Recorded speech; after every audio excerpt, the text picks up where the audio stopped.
అతి తక్కువ వడ్డీ రేట్లకే పొందండి Punjab national bank home loans, car loans. Zero processing fee, zero documentation charges. వెంటనే మీ బ్రాంచ్ ని సంప్రదించండి.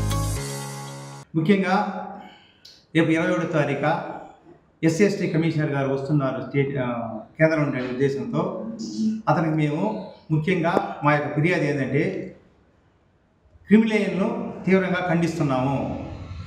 అదేవిధంగా ఏబీసీ చేసే ముందు కులగణన అనేది చేయాలా, అది 2021 కానీ ఇప్పుడు ప్రజెంట్ ఉండే జనాభా నిష్పత్తి ప్రకారం కులగణన చేసిన తర్వాతనే వాళ్ళు ఏ జనాభా ఎక్కువ ఉంటే ఆ ప్రకారంగా రిజర్వేషన్ చేయాలని మా యొక్క ముఖ్య ఉద్దేశము.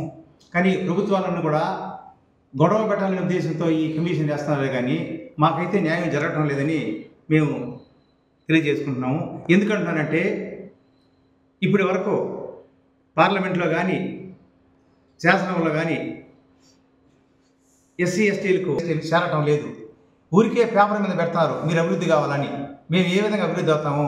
గత ప్రభుత్వం అయితే, వైఎస్ఆర్ ప్రభుత్వంలో అయితే ఎస్సీ సప్లై నిధులు కానీ, ఎస్సీ యొక్క లోన్లు అయితేనేమి, ఎంఎస్ఎం రుణాలు కానీ 5 ఏళ్ళు ₹1 కూడా ఎవరికి ఇవ్వలేదు.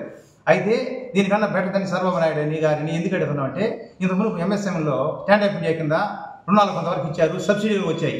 కానీ ఇప్పుడు ఏం చేస్తున్నారు ప్రభుత్వాలు అంటే కూడా లోన్లని ప్రకటిస్తున్నారు, కోట్లని. కానీ సబ్సిడీలు రావటం లేదు. సబ్సిడీ రాకుండా రుణాలు తీసుకొని అప్పులు అయిపోతున్నారు. అయితే మాకు ఆశ చూపించి ఈ విధంగా చేయడం ఎంతవరకు న్యాయం? మేము ప్రభుత్వాలను మేము ఓట్లేస్తే కాబట్టి ముఖ్యంగా రేపు కార్యక్రమం చేసేదంటే ప్రజలందరినీ కూడా పిలిపేదంటే అందరూ కూడా వచ్చి ఎస్సీ కమిషనర్కి చెప్పాల్సింది ఏంటంటే ముందుగా కులగణన చేయండి.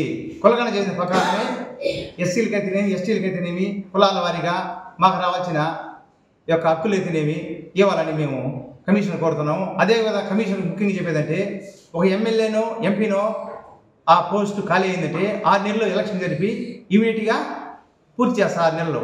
అదే ఎస్సీ ఎస్టీ బ్యాక్లాగ్ పోస్టులు సంవత్సరాలు గడిచిపోతున్నా కానీ ఎక్కడ కానీ ఫిలప్ చేయటం లేదు. ఇది మా అభివృద్ధికి ఆటంకం అవునా కాదా? అభివృద్ధి ప్రభుత్వం చేస్తే ఇదేనా? ప్రభుత్వం కూడా చెప్తున్నారు, మోడీ గారు ఏం చెప్తున్నారంటే మనం 5.6 జీడీపీ అభివృద్ధి అంటున్నాం. అయితే ప్రతి సంవత్సరం బీంకార్లు పెరుగుతూ ఉన్నాయి. అంటే బీంకార్లు పెరుగుతున్న పేదరికం ఎక్కువైందనే కదా. మరి అభివృద్ధి ఎవరు అవుతున్నారో? ఒక వ్యక్తి అవుతున్నారా, ప్రజలు అవుతున్నారా? అంటే ఒకరు ఇద్దరు ఇవన్నీ కూడా చేస్తున్నారు. అదేవిధంగా ఇంతకుముందు కూడా గత ప్రభుత్వంలో కూడా ఫస్ట్ స్వాతంత్రం వచ్చినప్పుడు డాలర్తో ₹4 ఎక్కువ మంది. అదే ఈరోజు డాలర్ వచ్చి ₹86. అంటే మనం ఏ విధంగా అభివృద్ధి అవుతున్నాం? 10 ఎవరు చెప్తారు ఎలిగిపోతున్నాము, ముందుకు పోతున్నాము అంటున్నారు. అంటే ఫస్ట్ యువతకు ఉపాధి కల్పించండి. ఉపాధి ఇచ్చినట్టు మాత్రమే మీ అభివృద్ధి అవుతాము. అంతేగాని ఉచితాలు మాకొద్దు, విద్యా వైద్యం మాత్రమే మాకు కావాలా. మాకు ఇచ్చిన సబ్సిడీలన్నీ కూడా మాకు ఇచ్చిన ఏవైతే పార్లమెంట్లో కానీ శాసనసభలో కానీ మీరు మేము చాలా అభివృద్ధి అవుతామని సభాముఖంగా అందరికీ తెలియజేసుకున్నాము. ప్రభుత్వాన్ని కూడా వినియోగించుకుంటున్నాము.